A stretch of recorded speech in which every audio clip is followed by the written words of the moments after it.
Breaking news కేసర ఓఆర్ఆర్పై ఘోర road ప్రమాదం జరిగింది. ఈ ప్రమాదంలో ముగ్గురు మృతి చెందారు. కేసర నుండి గట్కేసర వెళ్లే రూట్లో ఈ ప్రమాదం జరిగింది. బొలెరో వాహనం ఢీకొట్టడంతో ఒరిస్సాకు చెందిన ముగ్గురు వ్యక్తులు అక్కడికక్కడే మృతి చెందారు. సంఘటనా స్థలానికి చేరుకున్న పోలీసులు కేసు నమోదు చేసి దర్యాప్తు చేస్తున్నారు. ఓఆర్ఆర్పై చెట్లకు నీళ్లు పోస్తుండగా ఈ ప్రమాదం జరిగింది.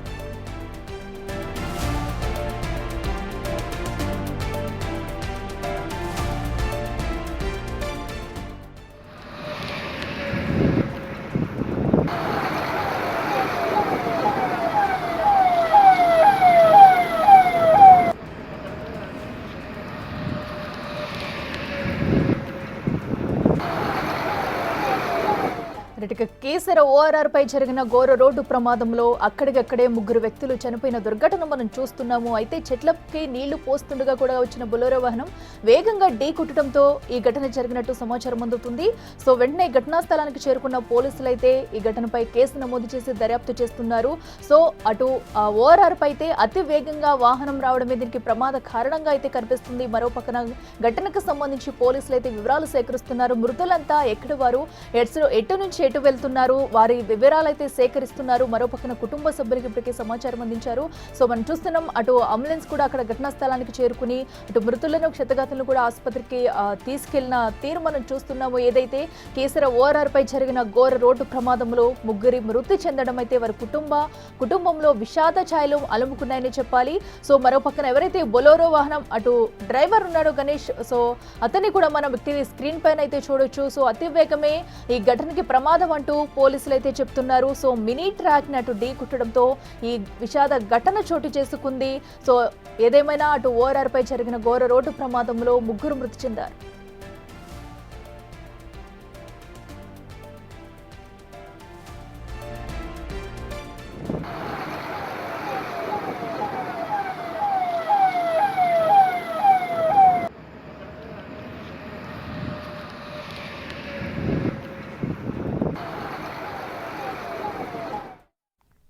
ఇదే అంశానికి సంబంధించి మరింత సమాచారం మా ప్రతినిధి సురేష్ లైవ్ లో అందిస్తారు. సురేష్, చెప్పండి, అటు ఓఆర్ఆర్ పై జరిగిన రోడ్డు ప్రమాదంలో ముగ్గురు మృతి చెందిన ఘటన చూస్తున్నాము. మృతులంతా ఎక్కడివారు, అసలు ఘటన గల కారణం ఏంటి? ఓఆర్ఆర్ పైన 2.5 గంటల సమయంలో ఘోర రోడ్డు ప్రమాదం చోటు చేసుకుంది. ఓఆర్ఆర్ పైన కార్మికులుగా పనిచేసే ముగ్గురు వ్యక్తులని ఒక ఆటో ఢీ కొట్టడంతో ఈ ప్రమాదం చోటు చేసుకుంది. ప్రస్తుతం నేను ఇక్కడే ఉన్నాను. ఏదైతే ఓఆర్ఆర్కు సైడ్గా ఉండే ఈ రైలింగ్ పక్కనే ఉన్నటువంటి చెట్లను నాటుతూ ఉంటారు. లంచ్ టైంలో బయటికి వచ్చి కొంచెం దూరం నడుచుకుంటూ వెళ్తున్న క్రమంలో ఈ ప్రమాదం జరిగినట్టు ఇక్కడ ఉన్న ప్రత్యక్ష సాక్షులు చెప్తున్నారు. వెంటనే పోలీసులకు సమాచారం ఇవ్వడంతో పోలీసులు ఇక్కడికి చేరుకొని చనిపోయిన మృతదేహాలు ముగ్గురికి సంబంధించి ఒడిశాకు చెందిన వాళ్ళు గుర్తించడం జరిగింది. రోజు ఓఆర్ఆర్ పైన వాళ్ళు కార్మికులుగా పనిచేస్తూ ఉంటారు. ఈ రోజు కూడా పనిచేయడానికి ఉదయం రావడం జరిగింది. నారాయణ, చెక్మోహన్, అదేవిధంగా జైరామ్ ముగ్గురు కూడా రోజు వీరితో పాటు ఒక మరో 14 మంది కూడా ఈ చెట్ల నాటే కార్యక్రమం చేస్తూ ఉంటారు. మనం చూడొచ్చు, ఇవన్నీ కూడా చెట్లు ఈరోజు నాటడానికి తీసుకువచ్చి నాటుతూ మధ్యాహ్నం లంచ్ టైంలో ఒక్కసారిగా ఇక్కడ ఆగి రోడ్డు నుంచి నడుచుకుంటూ వెళ్తుండగా ఆటో డ్రైవర్ అతి వేగంగా, అంటే బొలెరో వెహికల్ లాంటి వెహికల్ 4-వీలర్ అది, అతి వేగంగా వచ్చి వీరిని ఢీకొట్టడంతో స్పాట్లోనే ముగ్గురు చనిపోవడం జరిగింది. ఈ ప్రమాదం పైన పోలీసులు కేసు నమోదు చేసి దర్యాప్తు చేస్తున్నారు.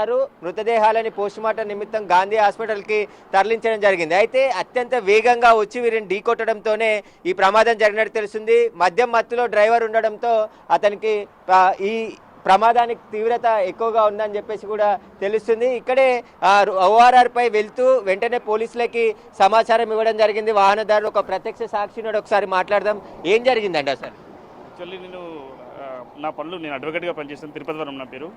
నేను పనులు ముగించుకొని వస్తున్న క్రమంలో ఇక్కడ అవుటర్ రింగ్ పోతుండే యాక్సిడెంట్ అయ్యి కింద పడిపోయారు. ఆల్రెడీ పడిపోయిన తర్వాత ఆ డ్రైవర్ను ఈ ఒక డెడ్ బాడీస్ కండిషన్ చూస్తుంటే అతని డ్రైవరు అంటే నిద్ర లేకుండా అండ్ డ్రంకన్ కండిషన్లో ఉండి లాంగ్ డ్రైవ్ చేసుకుంటూ వెనుక లెఫ్ట్ సైడ్లో ఫోన్ మాట్లాడుతున్నట్టు అనిపించింది. సో ఆ రైలింగ్ తలకుంటూ వాళ్ళు భోజనం ముగించుకొని ఇటు పక్క నుండి నడుచుకుంటూ వెళ్తుంటే వాళ్ళకు కొట్టేసినట్టు కనిపించింది. ఆ స్పాట్లో అప్పుడే చనిపోయినట్టు మేము భావిస్తున్నాం.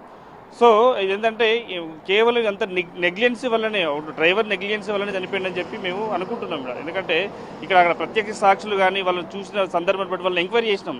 ఎంక్వైరీ చేస్తే వాళ్ళకు సాయం చేద్దామని మేము ఇక్కడ ఉన్నాం. ఎందుకంటే వాళ్ళకి ఏమన్నా ఉన్నదో అంటే అప్పుడే జస్ట్ 10 minutes అవుతుంది యాక్సిడెంట్ అయ్యి. సో వాళ్ళకి ఏమైనా సాయం చేద్దామన్న ఆలోచనతో నేను ఇక్కడ ఉండి ఆగి వాళ్ళకు సాయం చేస్తున్న క్రమంలో వాళ్ళు అప్పటికే చనిపోయారు వాళ్ళు. సో సో అంబులెన్స్కి ఫోన్ చేసినాక డెడ్ బాడీని షిఫ్ట్ చేసే వరకు మేము ఉన్నాం. పోలీసు వాళ్ళు కూడా వచ్చారు. ఇన్వెస్టిగేషన్ జరుగుతున్న క్రమంలో వాళ్ళు కూడా మేము కోఆపరేట్ చేయడానికి ఉన్నాం. అయితే ఆ రోడ్డుపై వెళ్తుండగా ఒక్కసారి ప్రమాదం చోటు చేసుకోవడంతో ఇక్కడ వచ్చి చూసేసరికి ముగ్గురు కూడా చనిపోయిండ్రని చెప్పేసి కూడా వాహనదారు చెప్తున్నారు. ప్రస్తుతం పోలీసులు ఈ ప్రమాదం పైన కేసు నమోదు చేసి దర్యాప్తు చేస్తున్నారు. మొత్తం ఎలా జరిగింది, దీనికి సంబంధించిన అన్నీ కూడా కేసు నమోదు చేసి దర్యాప్తు చేస్తున్నారు. ప్రస్తుతం ఇన్వెస్టిగేషన్లో కీసర పోలీసులు ఉన్నారు. అయితే ఏదైతే బొలెరో వెహికల్ ఉందో ఆ వెహికల్ డ్రైవర్ నిర్లక్ష్యం వల్లే ప్రమాదం జరిగిందని చెప్తున్నారు. ప్రమాదం జరిగిన సమయంలో మొత్తం 14 మంది వరకు కూడా ఇక్కడ కార్మికులు పనిచేస్తున్నారు. రోజు పనిచేస్తూ ఉంటారు. వారు సేఫ్టీ మెజర్స్ కూడా తీసుకొనే ఉంటారు. కానీ సైడ్ నుంచి రైలింగ్ వద్ద నడుచుకుంటూ వెళ్తున్న కార్మికులని ఢీ కొట్టిందని చెప్పేసి కూడా వాళ్ళు చెప్తున్నారు. అయితే ప్రస్తుతం వీరికి సంబంధించి ఇక్కడ ఓఆర్ఆర్ పైన పనిచేసే వాళ్ళు ఉన్నారు. ఒకసారి చెప్పండి ఏం జరిగిందని. ఏం జరిగింది చెప్పండి, ఏమైంది అసలు? మీరున్నారు అప్పుడు యాక్సిడెంట్ అయినప్పుడు? ఏమైంది అసలు? ఎప్పుడు పని చేస్తున్నారు? మీతో పాటు పని చేసే వాళ్ళే కదా, ఏం జరిగింది? ఒక్క 5 నిమిషాలు ఆగండి సార్, 5 నిమిషాలు ఆగండి. మీరు చెప్పండి ఏమైందో చెప్పండి, పర్లేదు. ఏమైంది ఇక్కడ వర్క్ చేస్తున్నారు మా లేబర్ వాళ్ళు, నేను తర్వాత చెప్తాను మళ్ళీ మా సార్. అయితే ఇక్కడ దీనికి సంబంధించి ప్రస్తుతం పూర్తిగా దీనికి సంబంధించి ఎవరైతే కార్మికులు ఉన్నారో వారికి సంబంధించి డీటెయిల్స్ తీసుకుంటున్నారు పోలీసులు. ఏ విధంగా ప్రమాదం జరిగిందని సంబంధించి ముగ్గురు కూడా ఒడిశాకి చెందిన కార్మికులుగా గుర్తించడం జరిగింది. ప్రస్తుతం అయితే ఆ మృతదేహాలని పోస్ట్మార్టం నిమిత్తం ఉస్మానియా గాంధీ హాస్పిటల్కి తరలించారు. అయితే ఓఆర్ఆర్ పైన తరచూ ప్రమాదాలు జరుగుతూ ఉంటాయి. ముందు ఉన్న వెహికల్ని ఢీకొడుతూ ఉంటాయి. కానీ ఇక్కడ పనిచేస్తున్న కార్మికులని ఒక వెహికల్ ఢీకొట్టడంతో ఈ ప్రమాదం జరిగింది. మనం చూడొచ్చు, మొత్తం 4 లైన్ల రోడ్డు ఉంటుంది. మొదట ఆ డివైడర్ పక్కనే ఉన్నటువంటి 2 లైన్లు కూడా 120 స్పీడ్తో వెహికల్స్ వెళ్తుంటాయి. మిగతా ఈ 2 లైన్లు కూడా లారీలు, ట్రక్కులు వెళ్ళడానికి 180 స్పీడ్లో వెళ్ళాలని చెప్పేసి కూడా రోడ్డుపై మార్క్ చేసి ఉంటాయి. కానీ అత్యంత వేగంగా ఇదే ట్రక్ వెళ్ళే రోడ్లో 120 స్పీడ్ కంటే ఎక్కువగా డ్రైవర్ డ్రైవ్ చేసినట్టు పోలీసులు గుర్తించడం జరిగింది. మద్యం మత్తులోనే ఈ ప్రమాదం జరిగిందా లేకుంటే ఇంకా ఇతర ఏమైనా కారణాలు ఉన్నాయనే దానికి సంబంధించి పోలీసులు అయితే దర్యాప్తు చేస్తున్నారు. ఆ ప్రమాదానికి కారణమైనటువంటి డ్రైవర్ ని పోలీసులు అదుపులోకి తీసుకొని పోలీస్ స్టేషన్ కి తరలించడం జరిగింది. ప్రస్తుతం అయితే ఈ కేసుకు సంబంధించి ఇన్వెస్టిగేషన్ పోలీసులు చేస్తున్నారు. Right Suresh, thank you. So ఏదైతే అటు ఓఆర్ఆర్ పై జరిగిన ఘోర రోడ్డు ప్రమాదంలో ముగ్గురు చనిపోయారు. ముగ్గురు కూడా ఒరిస్సాకు చెందిన కార్మికులుగా పోలీసులు అయితే గుర్తించారు. మరో పక్కన డ్రైవర్ అటు డ్రంక్ అండ్ డ్రైవ్ లో ఉండి అతి వేగంతో డ్రైవ్ చేయడం ఈ ప్రమాదానికి గల కారణమని కూడా పోలీసులు చెప్తున్నారు. మరో పక్కన ఘటనా స్థలానికి చేరుకుని అక్కడ క్లూస్ టీం సహాయంతో కూడా ఘటనకు సంబంధించి వివరాలు సేకరిస్తున్నారు.